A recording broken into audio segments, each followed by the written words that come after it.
Hello guys, today I'm going to make some epic marble cake, and this marble cake is actually my grandma's recipe, so I've been making that marble cake at home probably for the last, I'd say a good 20 years every single weekend, and I've made her recipe into a steamed edit, so let's go for it. A marble cake is actually something really simple. It's like a pound cake, but I add a bit of chocolate to it. And Omi's special secret tip is rum. Now, because I'm pregnant, I'm a little bit with alcohol. I'm like, nah, I'm just not gonna have it. So if you have kids at home or you just don't want to have that extra ingredient, just leave out the rum and use a little bit of extra cocoa powder if you like, or something extra to make it a bit more flavoursome.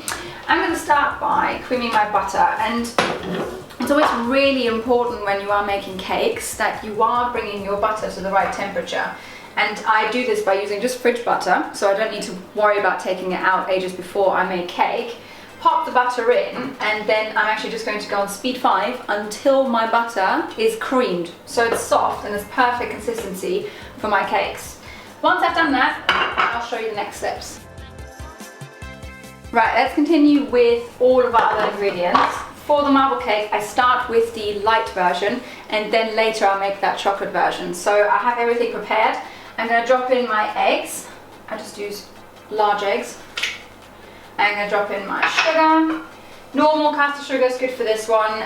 You can go for something a little bit more like brown sugar or coconut sugar if you wanted to, but I tend to stick to this one. Bit of salt, a little bit of baking powder, some flour, just normal plain flour, some vanilla extract. I've actually made my own version of vanilla extract, so at home I just like to use this one the most, and I think it saves you a lot of money, it saves you a lot of time. You don't have to rush to the supermarket every time your vanilla extract's empty. I do have this recipe in one of my calendars, but probably also on the blog very soon, so check the description below where you can find the recipe for this guy. I'm just going to drop in a little bit. Now, because I'm not using any rum, I'm going to add a bit extra. Sometimes I have to stir it a little bit because it tends to get a little bit stuck to the bottom, and you see it's wonderful, beautiful. It's quite intense, so you don't want to add too much. And then we're going to just pop this on. And with cakes, a great tip in a Thermomix, and I've heard this quite a lot, that people struggle with dense cakes in their Thermies, because you probably either overbeat it, beat it for too long therefore, and the flour does get a little bit burny, as you might say. So basically the flour it doesn't like being overbeat. The gluten will develop too much, or you may have actually not done enough beating. So those are the two options you can go for. Now, I tend to go on speed 5 just for a short period of time. Then I scrape everything down with my spatula, pop the bubble, sometimes there's a little bubble, it's a secret to a good cake in the Thermi, and then I go again so that the mixture is really nice and emulsified and we have a really nice and airy cake. No more than 40 seconds, whichever cake you are making.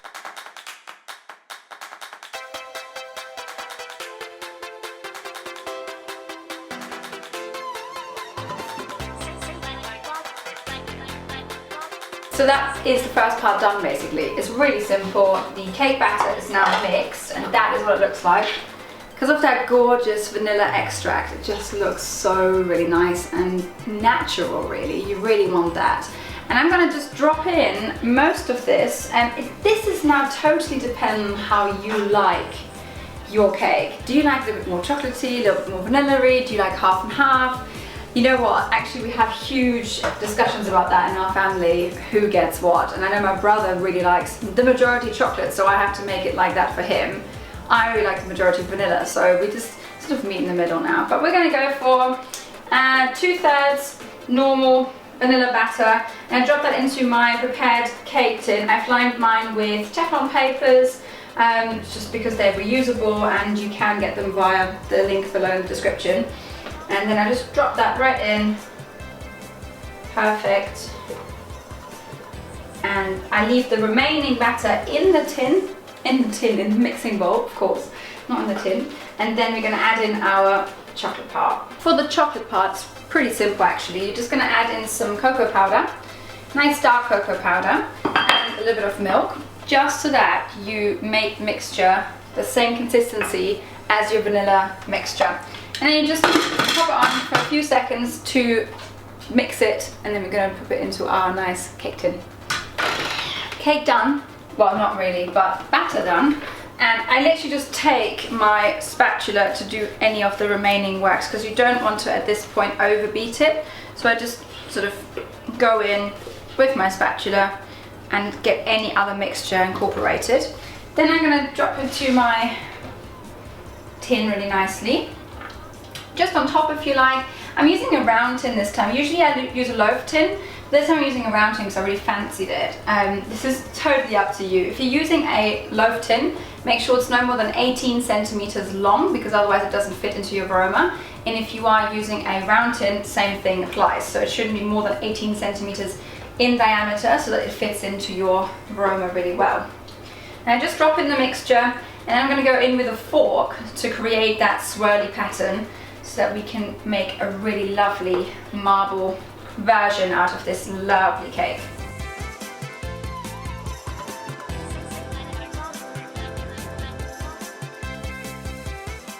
So the last step is actually just to pop a little bit of cling film, if you wanted to, on top. You could also, if you do have liners like this, you could just pop the second liner, because they always come in a pack of 2. You could just pop the second liner on top if you're not a fan of cling film.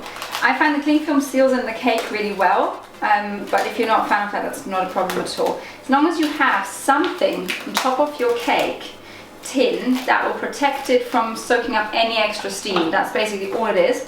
And I'm just going to essentially wrap it on the sides a little bit, like that. You could also just use a piece of greaseproof paper if you wanted to, as long as it goes on top. You might want to secure it with a little rubber band, for example. And then all we do is we drop it inside our Varoma, like that. Take my Varoma, put the cake inside, put the lid on top, and then we're going to fill up our Varoma, our mixing bowl with some water. We're going to do a steam of about 45 minutes to an hour. We're going to check that. After about 45 minutes, I'm going to check how it looks, and then I might have to top up with a little bit more water to make up the entire hour. And once it's steamed, I'm going to show you the results. So before I'm going to put this on, and we're all ready and set to go for our lovely marble cake, the steamed edit, I've got a couple more tips for you for your Varoma. If you are steaming in the Varoma, and for example you want something to be done a little bit quicker, instead of using cold water, I actually pre-boil my water in the kettle and pop it into the mixing bowl after. It reduces the time essentially by about 5 to 10 minutes in terms of the steaming time, and also just, you know, just makes your life a little bit easier, and you don't have to wait for this entire time to have your Varoma heat up. And another one is to always, of course, make sure there's a little bit of space around for the steam to come up and actually escape. With this tin it's perfect because it still has a bit of space, but if you have a tin that's even larger or something that blocks up all of the holes, you could just pop a tiny bit of foil scrunched up into balls, or greaseproof paper scrunched up into balls, underneath your tin so that you lift it up ever so slightly. So now let's go steaming and have a little steam bath, and I'll see you on the other side. Our cake is now steamed. I'm super hungry. I came into the kitchen and I thought, oh my god, what smells so nice. So this smells incredible, and I've actually just taken it out of the Varoma. I left it for a couple of minutes. You can see it's done. It's been 60 minutes. So if you make this at home in a round 18 centimeter tin, it's about 60 minutes. If you make it in the loaf tin, you could probably go even 65 minutes. And that's without heating up the water beforehand. All I'm going to do is lift it out, and that's the cool thing about these papers, is that you can just lift it out. And actually I'm going to pop it on here. And then I'm just going to drop the paper down, and this is the fluffiest, amazing marble cake. And because I can't wait, and you know me, I'm just going to probably tip it over, and then whoop, I'm going to cut right into it. So just take that off, and then you can cut right into it. You could obviously flip it over again now if you wanted to have this other part at the top, but I don't mind it either way. So I'm just going to cut into it and show you the fluffy goodness.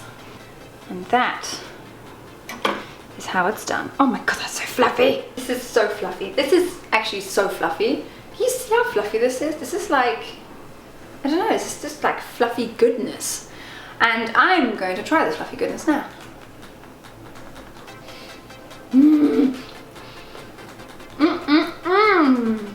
This is probably the fluffiest, tastiest, most wonderful marble cake I've ever had in my life. And it's perfect. I don't know what to say, it's just perfect. So rather than telling you even more about it and making you more hungry, make sure to make it at home now. Get your stuff out, get your baking gear sorted, and go steam this lovely marble cake. Now I'm gonna enjoy lots more of that right now. Subscribe to my YouTube channel and hit that bell button so you get alerts when I have a new video coming up, and I'll see you next time.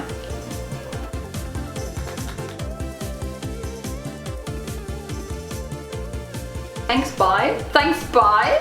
Thanks, bye. Oh, that's so tasty.